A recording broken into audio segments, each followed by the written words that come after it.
Assalamualaikum students. Hope you all are doing well. Welcome to the Phonics Academia School online classes. And today we will continue the topic that we have started yesterday. So today the grade 4 science topic name is characteristics of and life processes of organism. Subtopic is reading plus explanation of page number 4 and 5. For this purpose you have to open the book page number 4 and 5. Students, have you remembered last day we have started the topic movement. Movement का मतलब ये होता है कि living organism जो है वो easily यहाँ से वहाँ जाते हैं, अपनी बॉडी पार्ट्स को मूव करते हैं. हर ऑर्गेनिजम्स का डिफरेंट जो है वो स्टाइल है मूवमेंट का. So today we are going to continue the topic, same topic, and the other two topics we will do reproduction and life cycle. So first topic is movement. On page number 4, open it and take a pencil in your hands. Page number 4. The movement of plant is mainly in the form of bending or twisting. Some plants bend toward the light, and the sensitive mimosa leaf droop almost at once when they are touched or hit by a raindrop. The Venus flytrap snaps shut when two of its sensitive hairs are touched at the same time. The size of living things like human, animals, and plants continuously changes due to the growth and gets bigger. Growth is another important characteristics of living things. Plus movement में ये बता रहे हैं कि आपको मैंने last में भी बताया था कि मूवमेंट जो है वो लिविंग थिंग्स करते हैं.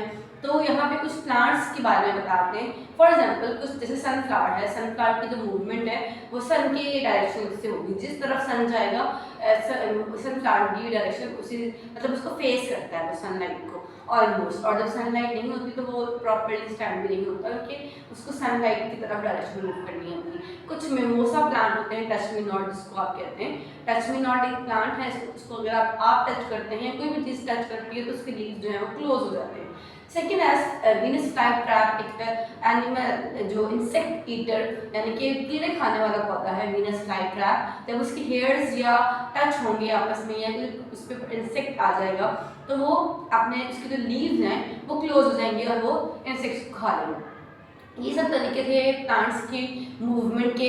सेकेंडली जो ऑर्गेनिजम्स हैं यानी कि लिविंग ऑर्गेनिजम्स हैं जैसे प्लांट्स, ह्यूमन बींग्स हैं, एनिमल्स हैं, इनके जो है वो साइज और शेप भी चेंज मतलब साइज चेंज होता है इनका विद रिस्पेक्ट टू टाइम. जब उनकी इसको हम कहते हैं ग्रोथ. पहले वो न्यू बॉर्न होते हैं, फिर थोड़े बड़े होते हैं, फिर थोड़े से और बड़े होते हैं, फिर यंग वंस बनते हैं और फिर एडल्ट बन जाते हैं. तो ये इसको हम कहते हैं ग्रोथ, यानी कि बड़े से छोटे से बड़ा होना, इसको हम ग्रोथ कहते हैं. ग्रोथ भी सिर्फ लिविंग ऑर्गेनिजम्स की ही करेक्टरिस्टिक्स है. नॉन लिविंग थिंग जैसे कि मार्कर है ये ग्रोथ नहीं करेगा, जितना है इसकी साइज सेम रहेगा. But as a human being, as a animal, as a plant, they are living things and they will grow with respect to time. Okay, now moving towards page number 5 and the topic is reproduction. Reproduction का मतलब ये होता है कि organism अपने जैसे ही organisms को produce करते हैं. जैसे कैट के बेबीज होते हैं, ह्यूमन बींग्स के बेबीज होते हैं, डॉग्स के बेबीज होते हैं. तो ये क्या करते हैं? रिप्रोडक्शन कहते हैं. All living things reproduce. Reproduction means producing young once. Women produce children that look like their parents. A hen produces a chick. An elephant produces a calf. And a cat produces kitten. And a dog produces puppies. Similarly, plants also reproduce. Plant reproduction is the creation of new plant by one or more plants, parent plants. Okay, reproduction का मतलब क्या होता है बेटा? कि अपने जैसे ही organisms को प्रोड्यूस करना. जैसे ह्यूमन बींग्स के चाइल्ड होते हैं, न्यू बॉर्न बेबी होते हैं, कैट्स की किटन्स होती हैं, एलिफेंट की काफ होती हैं और डॉग के पपीज होते हैं. सो ये सारे क्या है? एनिमल्स के बेबीज होते हैं. तो रिप्रोडक्शन क्या होता है? प्रोड्यूसिंग बेबीज और young ones. Okay, same as animals और ह्यूमन बींग्स की तरह प्लांट्स भी जो है वो रिप्रोड्यूस करते हैं अपने जैसे. हम सीड्स लगाते हैं और नया प्लांट, कभी कभी खुद से भी न्यू प्लांट ग्रो हो जाता है. तो रिप्रोडक्शन क्या है बेटा? Producing young once, producing babies of animals, human beings and plants. Clear? Okay, next topic is life cycle.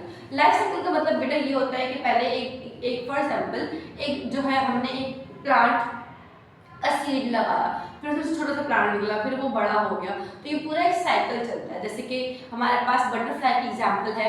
Butterfly में क्या होता है? पहले वो कैटरपिलर होती है, कैटरपिलर से फिर हमारे पास वो प्यूपा बनती है, खुद को वो कवर करती है. कभी आपने कार्टून्स वगैरह में देखा हो.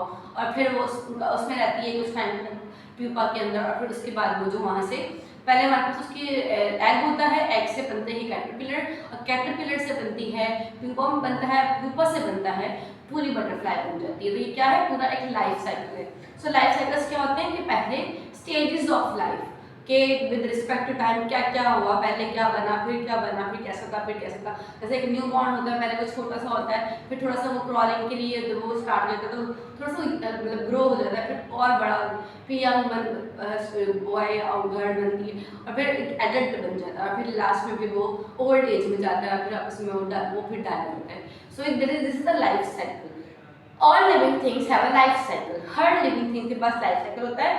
It is sometimes called the circle of life, because animal and plant are born, grow into adult, reproduce and then die. But their children then continue their own life cycle. The pattern repeat over and over again.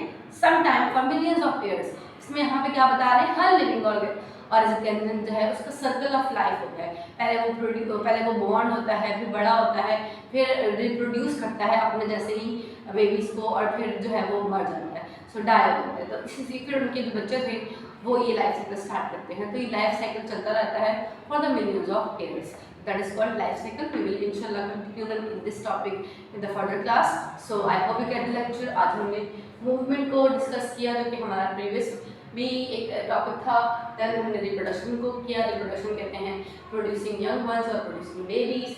Life cycle का क्या होता है, stages of life और circle of life जो कि millions of years तक continue रहता है।